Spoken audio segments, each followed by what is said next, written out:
My wife betrayed me by cheating with my best friend and tried to pass his baby off as mine. Little did she know I discovered the truth and delivered the ultimate revenge she never saw coming. It seems like my marriage has come to an end. I'm almost completely sure it's over, though I'll have official confirmation soon.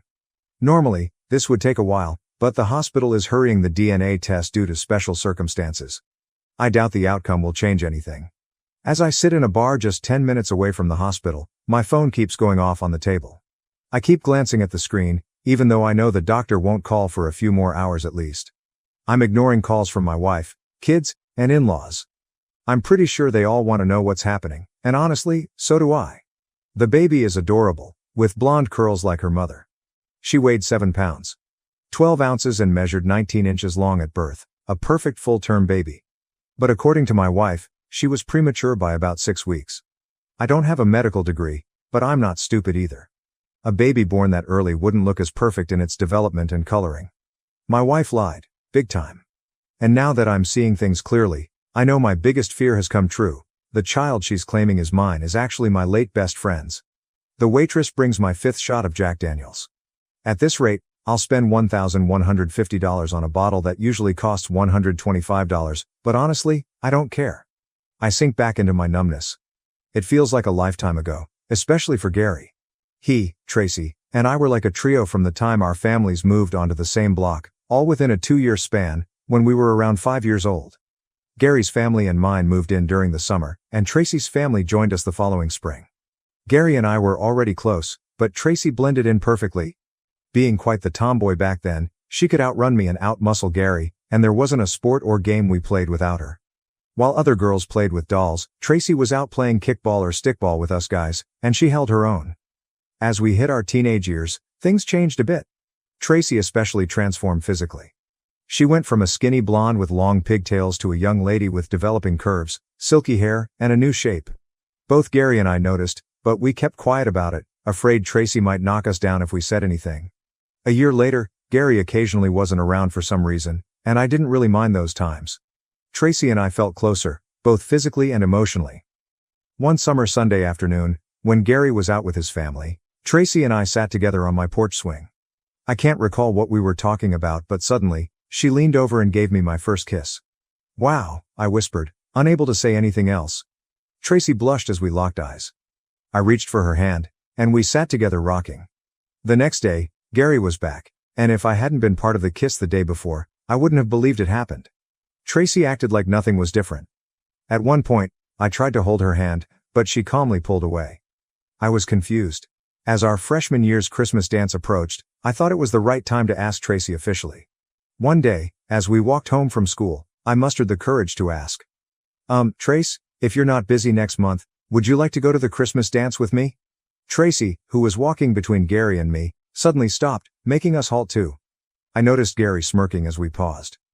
I'm already going with Gary. He asked me yesterday, Bobby, Tracy said, seeming uneasy. Gary grinned, and I felt like I'd been punched in the gut. "So sorry, Bobby, you were too slow," Gary chuckled. I felt foolish in 2 ways. First, I had no clue Gary liked Tracy. And second, there's an unspoken rule among guys. You don't mess with your buddy's girl. "Hey, Gar, I didn't mean anything by asking. I didn't know, man." "I understand, Bobby. No hard feelings," he said cheerfully. Tracy squirmed uncomfortably for the rest of the walk home. She and Gary chatted while I stayed quiet. I didn't invite anyone else to the dance, and I didn't go solo. I felt let down by both my closest friends. That night, my dad noticed I was down and guessed why. He found me in my room, listening to music. "Girls, huh?" he said, settling into the chair at my desk. "Can't live with them, can't kill them." I shook off my thoughts, surprised by his words. He grinned at me. "Thanks, Dad, I appreciate it," I replied. With nothing more said, the 3 amigos became the 2 amigos and their friend. After the dance, Tracy and Gary became an official couple, sticking together through high school. I eventually started dating other girls. The 2 amigos parted ways when college started. Tracy headed to Michigan State, while Gary chose UCLA. I ended up at Michigan State too, but I kept my distance from Tracy during our first year, out of respect for Gary. Tracy was confused by this, but I didn't want anyone thinking I was trying to come between her and Gary. One day, Tracy's mom, who I saw as a second mom, asked if I was upset with her daughter. Rhonda and Mark Ford were like family to me, and I respected them a lot. She misses the old days, Bobby, Mrs. F told me. Can't go back, Mrs. F. We're not kids anymore, and if she's not with me, Gary's the best guy for her, I replied. Things stayed the same sophomore year, but near the end of junior year, Tracy invited me to her sorority formal. I was surprised and cautious. Tracy, aren't you still with Gary? I asked. I don't want to cause any issues. Gary and I split after summer, she said. He's staying in California for law school and didn't want to hold me back. Law school? Gary? That's unexpected, I said. Our first date was uncertain. She asked for a second, and by the fourth, we were intimate. I noticed she wasn't innocent, but I wasn't either, so I let it be. We dated for 2 years before tying the knot. Despite my reservations, Gary stood by as my best man. It was awkward having the guy who used to date and be intimate with your spouse as your main supporter during the wedding ceremony. After the wedding, Gary returned to California, and I didn't think much about him for over 2 decades. Our daughter Kay arrived 2 years after our marriage, followed by our son, Jeffrey, 2 years later. We learned from my mom that Gary would be visiting home soon. Our parents still live nearby, and Mrs. Prescott mentioned to my mom that Gary was coming back to bid farewell. He had cancer and wanted to see his folks while he still had the strength. My mom proposed organizing a gathering for him to see old friends and family, which Gary's mom agreed to. Despite being in the early stages of treatment, Gary looked relatively well, though his deep sadness was apparent. He was alone, divorced twice, and childless. The three of us, Gary, Tracy, and I, spent hours discussing life, particularly his, and how it would conclude. Towards the end of the evening, Tracy proposed an idea that would later strain our marriage. How about we come out and care for you until it's time for hospice? Tracy asked. Both Gary and I were taken aback by Tracy's proposal. It wasn't something we had discussed before, and initially, I wasn't sure how we could make it happen. Hell, our oldest friend Bobby? Who else could do this? Tracy argued. But the doctors say I might have several months before I need hospice, Gary pointed out. You can't just drop everything to take care of me. You're already supporting 2 kids in college. I work for an insurance company that values family leave, Tracy explained. Bobby can use his vacation time, and we can make it work. That might only give us a couple of months, hun, I replied. It's not enough, I said. Well, we could take turns and stretch it out to 4 months. I can manage on my own the rest of the time, Tracy suggested. I didn't like the sound of this plan. While I knew Gary was our oldest friend, Tracy had just volunteered to spend several months away from me and our home to care for him. Since she made the offer in front of Gary, backing out would make me look like the bad guy. Still, Tracy, that's a big commitment, I began, but she cut me off with a glare. That's settled. That's what we're going to do, she declared. I swallowed hard and stayed silent. That night, as soon as I walked through the door, I couldn't hold back my frustration. What's going on, Tracy? You're just going to leave me for months to take care of an old flame. You're so selfish, she yelled. Is this about him sleeping with me before you? I slept in Jeffy's old room that night. It took us 3 days to reach an agreement on helping Gary, which basically meant Tracy got her way, and we did exactly as she promised Gary. He was grateful, and I lost count of how many times he thanked Tracy and me. After the first month, I couldn't help but feel guilty for my initial reaction. After the first month, I was pretty worn out from juggling work, taking care of my home, and assisting Tracy with Gary, who had his good and bad days. By the second month, I started feeling something was off between Tracy and me. I figured she must have been tired too, with everything she was doing for Gary, sometimes more than I thought was necessary, so I didn't dwell on it too much. But I couldn't help noticing the subtle exchanges between Tracy and Gary, like they had their own secret language. Things went downhill even more over the next couple of months. There were times I felt like I was intruding on their time together. I also noticed Tracy was a bit distant during our intimate moments. After a week apart, I was eager to reconnect, but she seemed disinterested. I figured it was probably due to exhaustion, both mentally and physically. After 4 months, I had used up all my days off, and even though Gary's health was declining, I knew he still had some time left. Tracy would have to handle everything on her own, and I had to come to terms with being alone for a month or more. When I ran out of time off, our daughter Kaylee stepped in to help, which I thought was wonderful since Gary was her godfather. She spent 2 weeks at different times assisting her mom. About a month later, Gary had to move into hospice care, and within another month, he passed away. I flew back to California for his funeral. Tracy was devastated. Just like Gary's parents, they couldn't thank Tracy and me enough for all our help, but I redirected most of the gratitude to my wife. When Tracy returned home, she seemed distant with me at first, which I figured was due to her grief. Then, out of nowhere, things changed, and for the next 3 weeks, we were intimate every single day. It felt like we were young again. A month later, Tracy shocked me by coming out of the bathroom with a positive pregnancy test. I should have been surprised by her lack of surprise, but I was too stunned by the news itself. Tracy and I were both 45. Our kids were 22 and 20. Wait, wasn't she on birth control? I'm sorry, baby, but I forgot my pills when we went to California, and once I stopped taking them, I never started again when we got back. And you know we're against termination. We can handle this together, just like before, she said. I found myself agreeing with her, though I was in disbelief. Wow, I thought, I'm going to be a father again. For about a week, I couldn't wipe the grin off my face. With Tracy's increased libido, we were intimate every night, sometimes twice. It was almost overwhelming, but in a good way. When my daughter came home for a long weekend, she and Tracy went out shopping for baby and maternity stuff. We'd already gotten rid of all our old baby gear. They came back all excited and joking, and I ended up lugging in a bunch of bags from the car. The girls whipped up a quick dinner, and we all chuckled as Tracy shared her thoughts on the differences between the things she bought today and what was around a couple of decades ago. She mentioned feeling a bit awkward in some of the maternity clothes because they seemed more suited for women 20 years younger. Well, Mom, it's not your fault if you're a male and someone took it too seriously, Kaylee joked. As I thought about Kaylee's comment, I noticed Tracy giving her a quick frown. It struck me that Kaylee said someone, instead of Dad. It wasn't just a passing remark, and it made my stomach churn. It brought back some of the discomfort I felt when I visited California to help with Gary.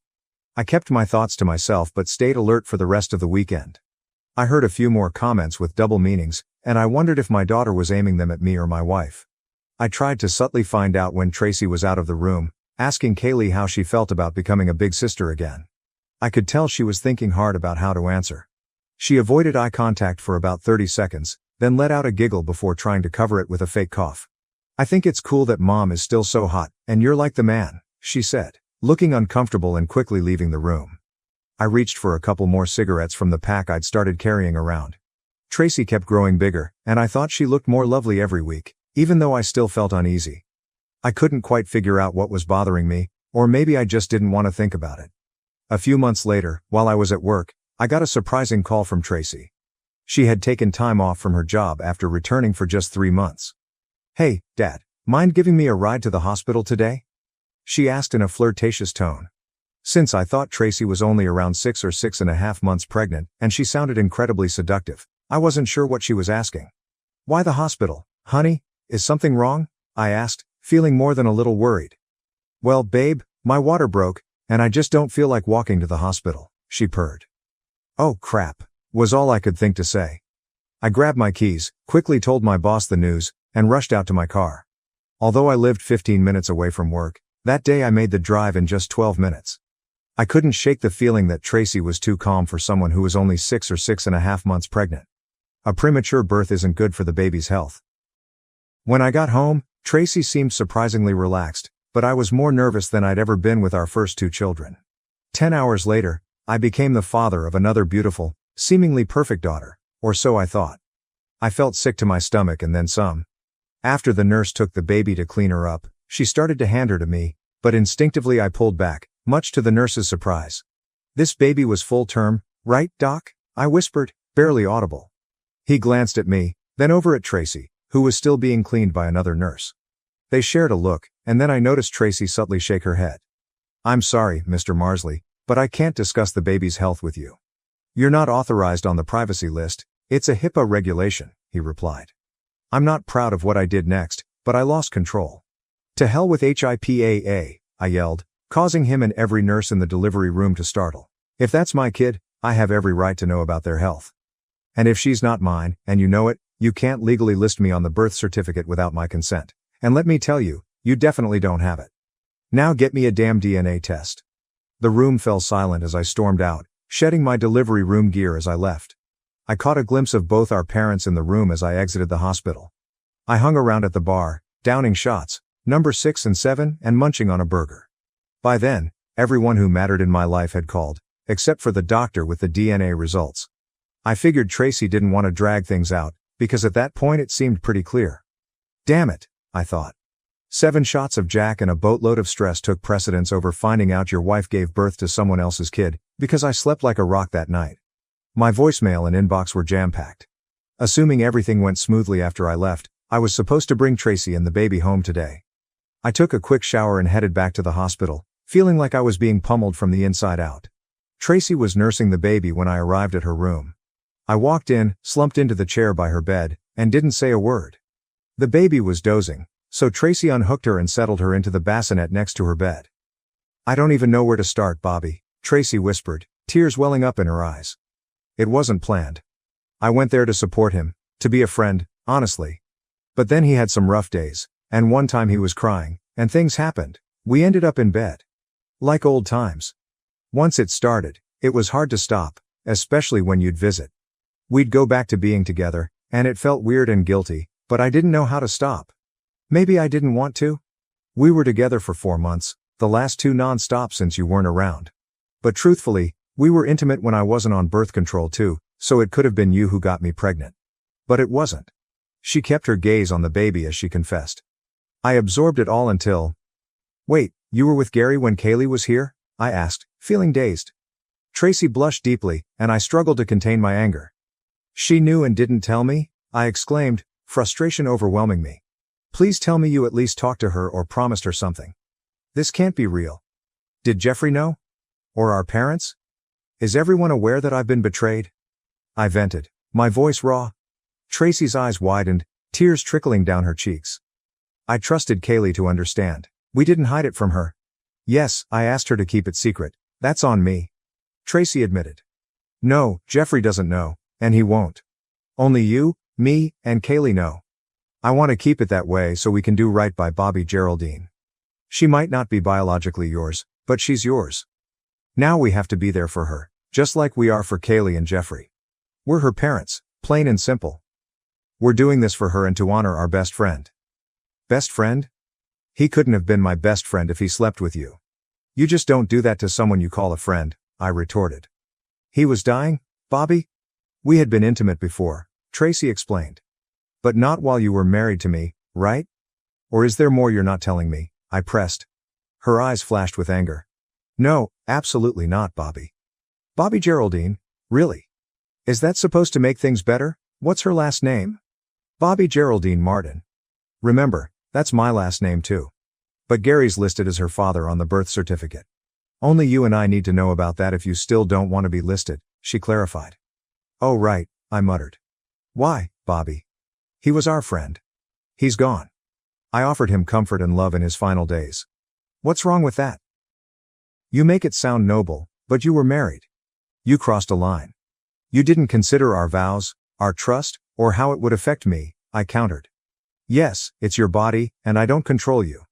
But we promised faithfulness before our families and God. We should have talked about this first. Our vows weren't meaningless. I won't raise a child another man fathered with my unfaithful wife. But she's Gary's child, Tracy protested. You'd raise her if Gary had died and she was alone. Maybe, but I never agreed to raise his child with you, I replied sadly. You know I care about you, Bobby. I don't want to risk losing what we have because of this mistake, Tracy pleaded. I interjected. No, that's not what I was going to say. She retorted. Okay, maybe it wasn't the smartest choice, but I won't call it a mistake. The mistake was not discussing it first, and I take responsibility for that. We didn't talk about it because you knew I wouldn't approve of you being with Gary, let alone having his child, I grumbled. And if it weren't for you getting pregnant, you might never have told me about the affair. Despite how it started, you chose to keep doing it, even in front of our daughter. Humiliation spelled out loud and clear. BOBBY thanks a lot, Kay and Jeffrey. Both returned from college the following weekend to meet their new sibling. I was distant with my daughter when she arrived, and she seemed guilty. Kaylee and I cooked dinner together that night while she and Jeffrey cooed over the baby for an hour. She avoided making eye contact with me as we worked silently in the kitchen. After dinner, Jeffrey cleared the table, and I pulled Kay aside to talk privately on the back patio. I confronted her. You knew Mom was cheating on me and didn't say a word? Kay recoiled at my outburst, her eyes welling with tears. She hesitated before finally meeting my pained gaze. I thought what you and Mom were doing for Uncle Gary was admirable. When Mom did what she did, well, I was shocked at first. But then I saw it as courageous, sad, compassionate and loving, almost like a Shakespearean tragedy. I never imagined she'd get pregnant. I thought he was too sick for that, and I assumed she was on birth control, she explained. A compassionate friend or a cheating witch? I guess those are my options then, I angrily said as she wept. What about the disaster that's become of my marriage? Did you even think about your old man? Obviously not. The kids returned to college on Sunday afternoon. After that, it was just us three, and the house felt eerily quiet. Tracy tried multiple times over the next few days to involve me with the baby, even if it was just holding her for a moment. Every time I declined, much to her frustration. You're acting like a child, she yelled at me once when she asked me to hold the baby for a moment. Hey, grow up and take responsibility. Tracy rarely used strong language with me in all our years together. I could tell she was angry, but I wasn't concerned. I stared blankly at her and left the room without saying a word. Work became my refuge. I could spend 40 hours a week away from home. When I was there, I often found myself alone. I had a lot to sort out. I knew I shouldn't blame the baby, it wasn't her fault, but at the same time, she wasn't my responsibility. She was Tracy's. Eventually, I concluded that divorce was my only choice. I couldn't tolerate Tracy's betrayal and disrespect. Every time I looked at the baby, all I could picture in my mind was Tracy and Gary together. I returned home to find Tracy sitting at the kitchen table, tears streaming down her face with a cup of coffee and a large envelope spread out in front of her. I guess I'll order pizza. Pepperoni and breadsticks, all right, I said softly as I entered the room. Is that all you care about? Dinner? She snapped, her tone filled with bitterness. Don't you love me anymore? I sighed heavily, poured myself a cup of coffee, and sat down at the table. I don't love you nearly as much as I did a few weeks ago, I replied. You don't seem to realize that you destroyed everything when you got involved with our best friend. If I were you, I'd find myself a lawyer and go inform Gary's parents that they have a granddaughter. I'm sure they'll be ecstatic. You know I don't want a divorce. I still love you. Just calm down and think this through. Will you really be better off alone? I doubt it. Please think about it, honey. That's all I've been doing. This isn't just about me, it's about you breaking our promises and tearing my heart apart, I explained. But if you love me, can't you find it in your heart to forgive? We can move past this. We belong together, Bobby, you know it, Tracy pleaded. I thought I did, but this isn't something you can fix with a simple sorry. 24 years down the drain, I replied. My first call was to my son. I told him about Tracy's actions and the baby being Gary's child. He listened quietly, then muttered a curse. I informed him that I had filed for divorce. I hope so, Dad. That's terrible. What was Mom thinking? He tried to comfort me. I could tell he was really upset with his mother. I reassured him that despite what Tracy did to me, she still loved him just as much. He asked me, what do you plan to do about the baby? Absolutely nothing. She's not my responsibility, neither financially nor emotionally. I'm sure things will be fine financially, I replied. Just help take care of your sister. Half-sister, Dad. Half-sister, he corrected. I hadn't spoken to my parents until the day after Tracy was served. My dad was furious with both of us, Tracy for betraying me, and me for allowing Tracy to spend time alone with Gary. You knew they had feelings for each other long ago. I can't believe you'd be that oblivious, even if you trusted her completely. Come on, boy, you know you can't trust any other guy when it comes to your woman, he said. I had to agree with him. I should have put up more of a fight to keep Tracy away from Gary. That part, at least, was my fault. Mom saw things differently from Dad. She thought I was wrong for leaving Tracy and not trying to reconcile. Everyone makes mistakes, she said softly while Dad sat there looking angry. Mom, a mistake would have been if she had slept with him once. Sleeping with him for 4 months was a choice, hardly a mistake, and doing it without protection? Unbelievable, I argued. Still, Bobby, deep down, you know you still love her, and she's going to need help raising the baby. That's your responsibility, Robert.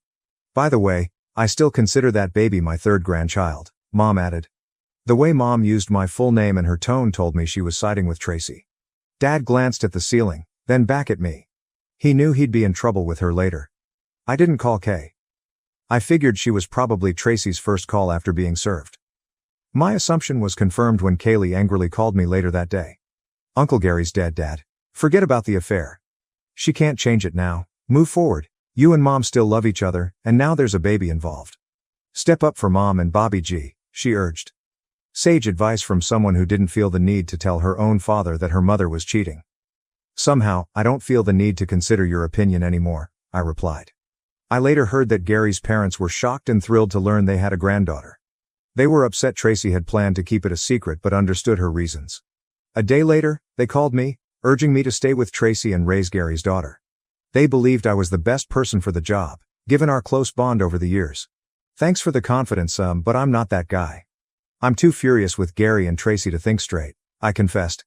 I could almost feel Gary's parents recoil over the phone, but I couldn't bring myself to feel too guilty.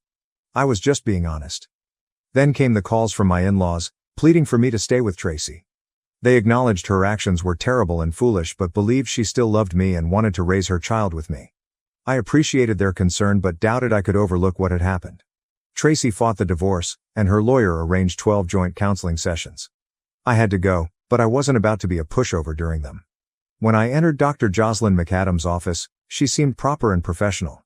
She looked about 10 years older than Tracy and me, dressed in a gray blazer and a businesslike skirt. Tracy was already seated to my right. Dr. McAdam asked Tracy to speak first, and as she did, I drifted off into my own thoughts. I assumed I'd have my chance to speak next, but I was wrong. Mr. Martin, it appears that you hold the key to your marriage's fate. By setting aside your pride and working things out with Tracy, you can keep your family intact. Wow. That was unexpected. Coming from a supposed professional, it felt like everyone was telling me to suck it up and move on. Had I entered some alternate reality? Wait a second, Doc, I began, but she cut me off. Dr. McAdam, please, let's keep this professional. I don't want either of you to see me as a personal friend or ally, she said. Is that your stance, Dr. McAdam? Is that what matters most to you? It seems like you've already taken a side without hearing my side of the story, I said. I stood up, turned, and walked out. On the way home, I called my lawyer, insisting on a neutral counselor for future sessions. The next counselor at least heard me out after hearing Tracy's side, but I still felt like I was fighting an uphill battle. You've admitted you still care for your wife, Mr. Martin? She loves you, and now there's a baby involved. What would it take to reconcile? Dr. Lauren Event asked. Firstly, we've never really been a family. That's not my child.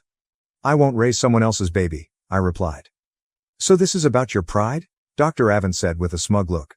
I can't seem to win with you folks, can I? I said, frustration evident in my voice. Why is this all about me? Let me paint a picture with words. I wasn't the one who betrayed my spouse or had another man's child. You should be asking Tracy why she made those choices and what she plans to do about them, I said pointedly. I glanced at Tracy and noticed her frown. The counselor tried to keep a neutral expression, but I didn't see that coming, like the old Monty Python joke about the unexpected Spanish Inquisition. Mr. Martin, if you divorce your wife and later marry a woman with children, wouldn't you essentially be raising another man's child? Dr. Avent queried. Well, you got me there, Doc. But in Tracy's case, the child was conceived while we were married, which I think is a big difference, don't you? She nodded slightly, but she wasn't done. But since the man in question died before the child was born, aren't we just splitting hairs? Aren't you being petty about it now? Dr. Avent countered. Petty? Petty is when you know you messed up but choose to hide it. She didn't confess until I confronted her, I retorted. She seemed about to continue, but I had enough. Doc, this is absurd. Yes, I still love her. You can't just switch that off. But how can she claim to love me when she cheated, got pregnant, and tried to pass off the baby as mine? If she truly loved me, she wouldn't have done that. It wasn't a one-time thing, they had multiple encounters. Now she's telling everyone it was out of compassion. He was a close friend, and he was dying. If it was so compassionate, why didn't she discuss it with me, her husband? Because she knew I would say no, and she knew it. I understand it's her body, but once we made vows, she gave up the right to give her body to another man without talking to me, just as I should do if I wanted to be with another woman. Once we committed to each other, we weren't operating in isolation. Simple as that, Doc, I concluded. The counselor sat there, appearing like a contemplative patient, her eyes open, tapping her pen on her pad. Is there enough love left for you to try being a husband and father? Dr. Evan asked. You still love your wife, and the baby's biological father is gone. Let's not make her a victim. Step up. That's a good one, Doc. Attacking my manhood, huh? My wife and our best friend tore my heart out. If he were alive, I'd punch him. My love for her is fading fast, As for the baby, it's unfortunate, but not my responsibility. Translation: there's no saving this marriage. At the next counseling session, I stayed silent except for greetings and farewells. Tracy begged and cried. I can see you won't reconsider, Mr. Martin. I'll inform the judge, Dr. Evans concluded. Thanks, Doc.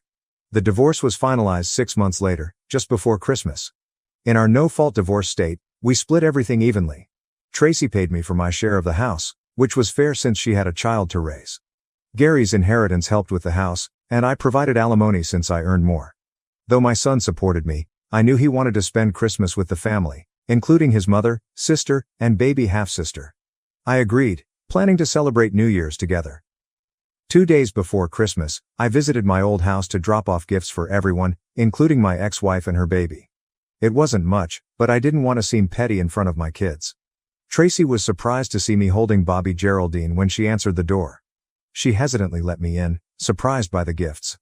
Walking into the living room, I noticed the familiar Christmas decorations, but I hadn't set them up this time.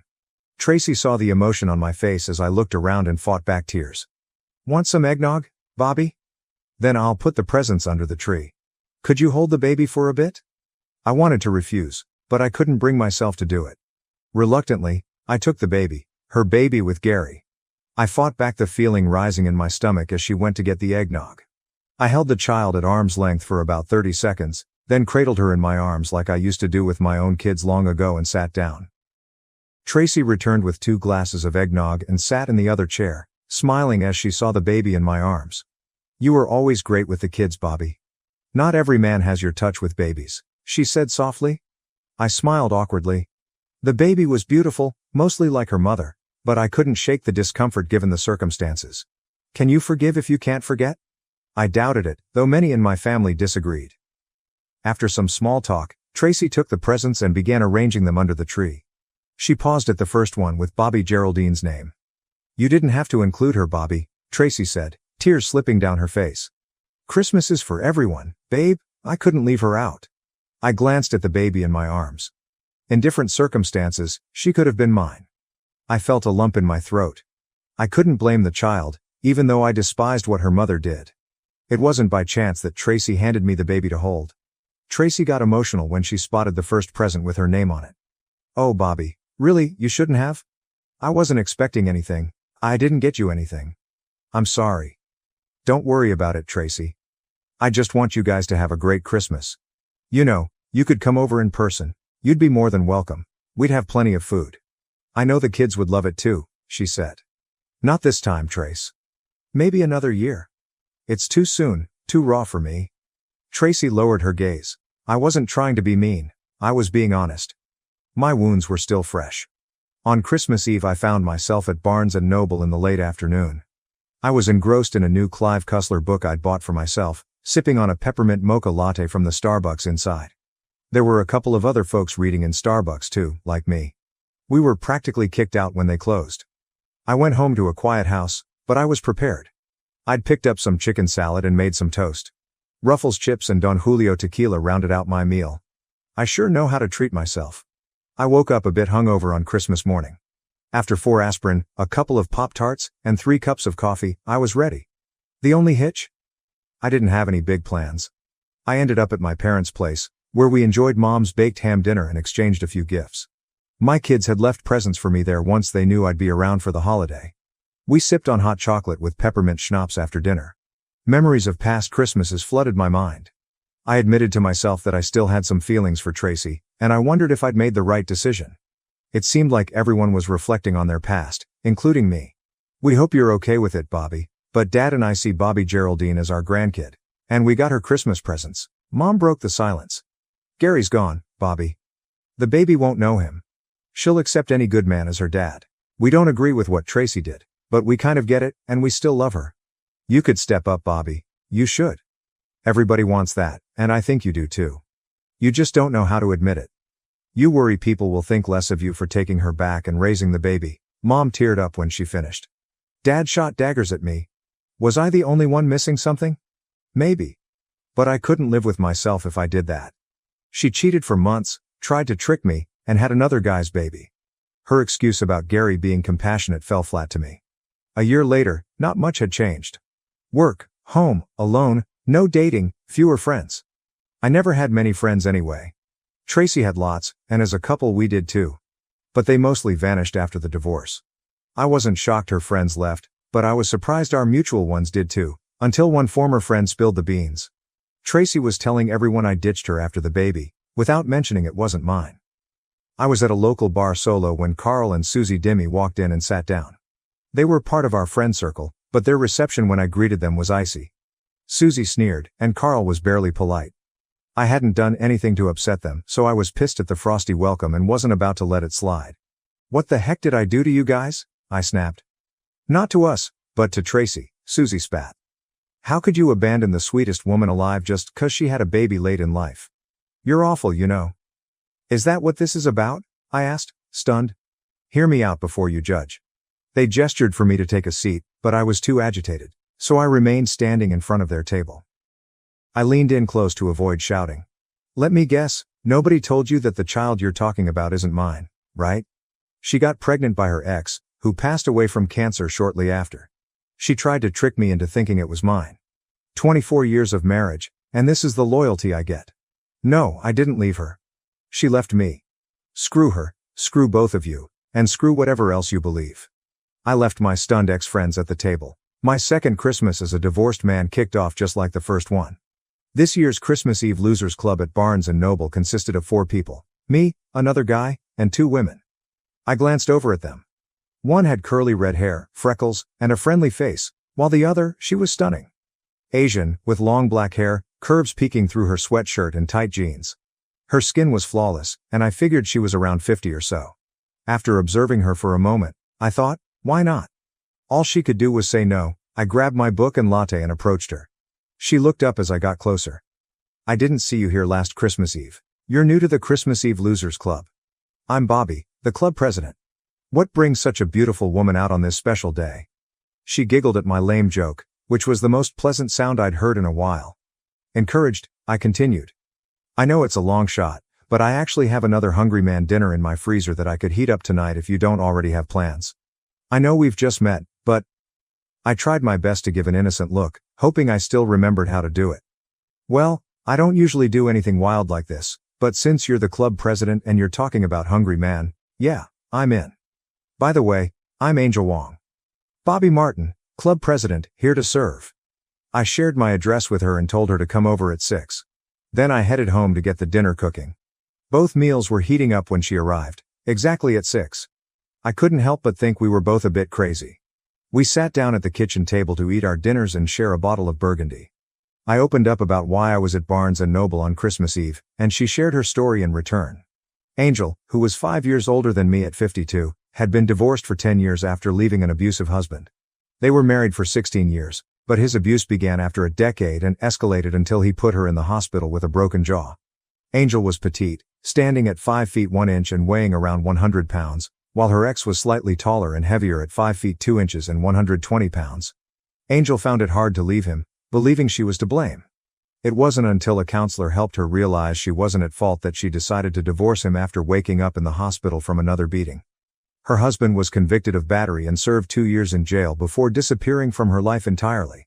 Fortunately, they didn't have any children. Angel confessed that she hadn't dated much since her divorce and had no family in the area. Christmas was always a tough time for her, she admitted, holding back tears. "It might have been a bit crazy for me to agree to come here tonight, but I just didn't want to be alone. And who could say no to a Hungry Man dinner," she admitted. I was wallowing in self-pity at Barnes & Noble, but talking with Angel made me realize I still had it better than many. We settled on my couch, sipping wine and watching a few Christmas movies. We started with the Mr. Magoo version of A Christmas Carol, and I knew Angel was something special when she fully agreed with my take that Mr. Magoo was the ultimate Scrooge. After that, we watched Grinch, and by the halfway point of It's a Wonderful Life, I noticed Angel had drifted off. She looked so peaceful that I grabbed a big quilt, covered her with half, and snuggled under the other. At some point, I must have dozed off too. When I woke up, we weren't sitting up side by side anymore. Somehow, we were lying down with Angel's head resting on my chest and half her body draped over mine. I had one arm wrapped around her tightly while my other hand found its way into a back pocket. The TV was playing softly in the background.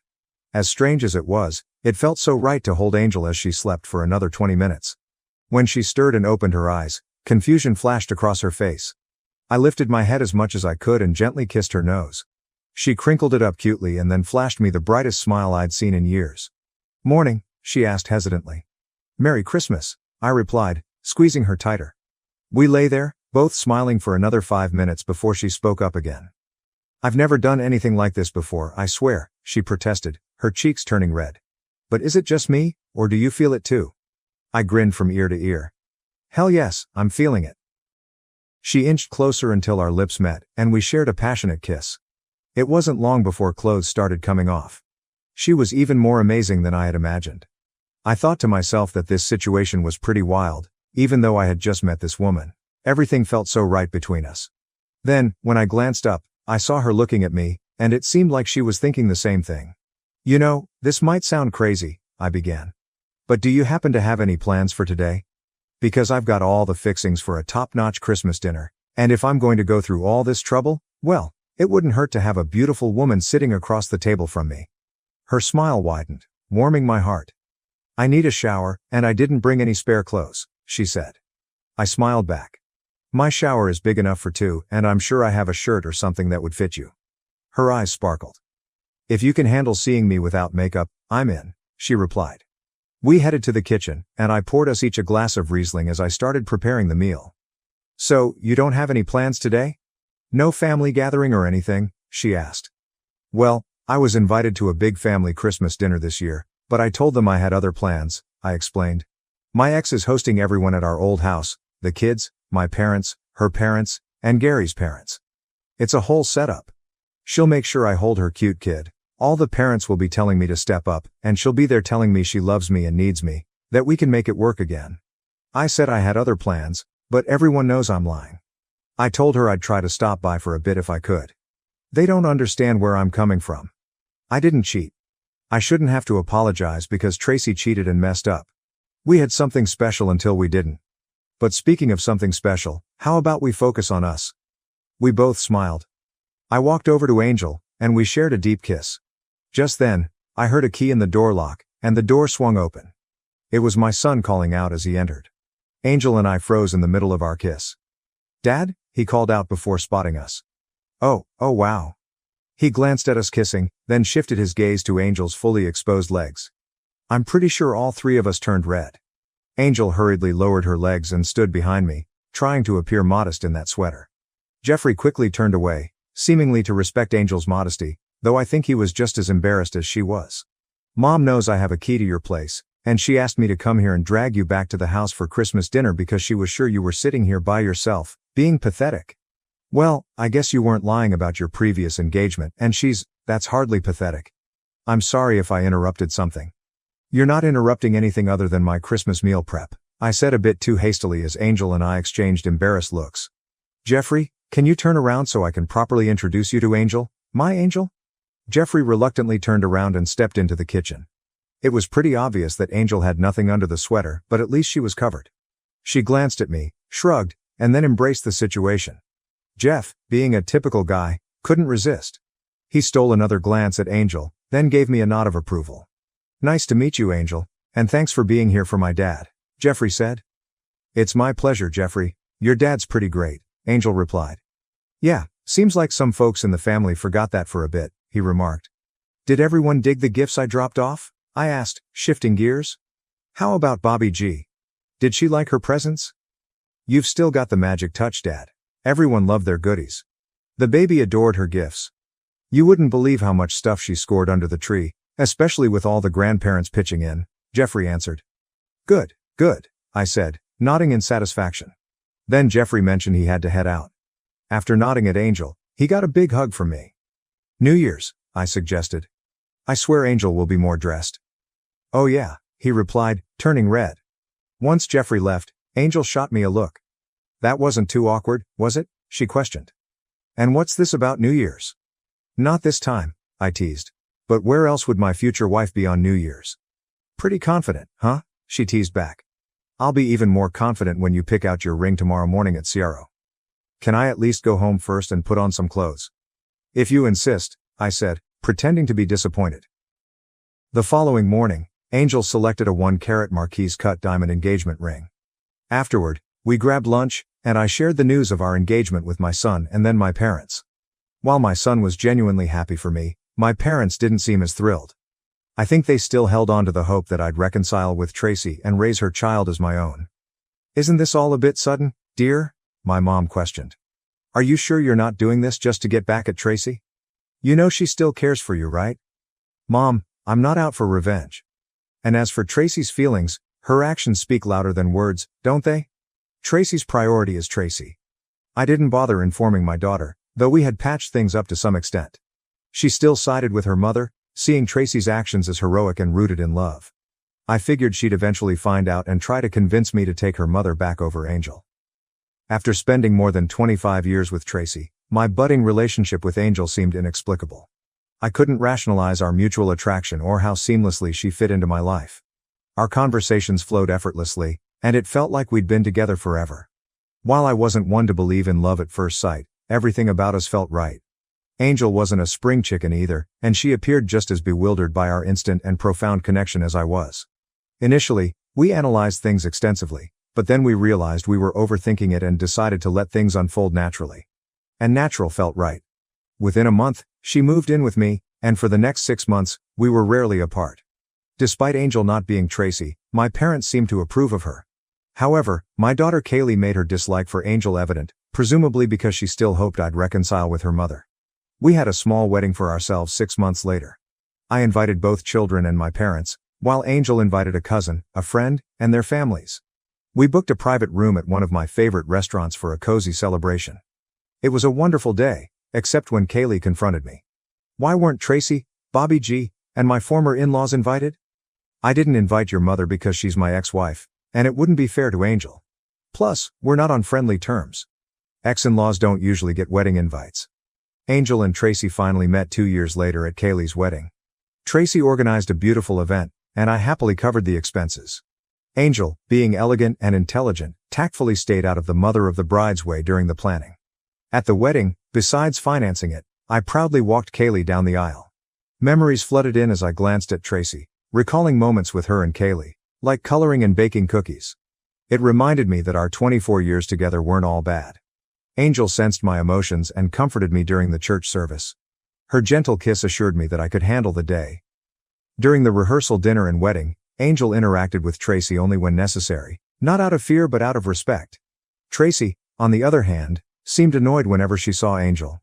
Later, I learned she and the grandparents believed Angel was taking Tracy's place and that our marriage wouldn't last. Fast forward, our supposed short-term marriage just hit 25 years. Angel and I celebrated with a nice dinner and a quiet night together. It wasn't as wild as it might have been years ago, but we enjoyed cuddling afterward, falling asleep in each other's arms. Looking back, I can't complain about life's journey. I had a good first marriage for 24 years, followed by a great second one that's lasted 25 years. I have 2 married kids who've blessed me with 3 adorable grandkids. Tracy never tied the knot again. According to my kids, not many guys were interested in a middle-aged woman with a young kid, despite her good looks. They speculated she had some flings or she'd be in jail by now. My kids keep in touch with Tracy and their half-sibling. The child got a heap of love from all 3 sets of grandparents until they passed away from old age. My son, the only one who stayed in contact regularly after my divorce, said Tracy didn't date for the first 5 years, probably thinking my marriage wouldn't last. I'm sure Angel disappointed her,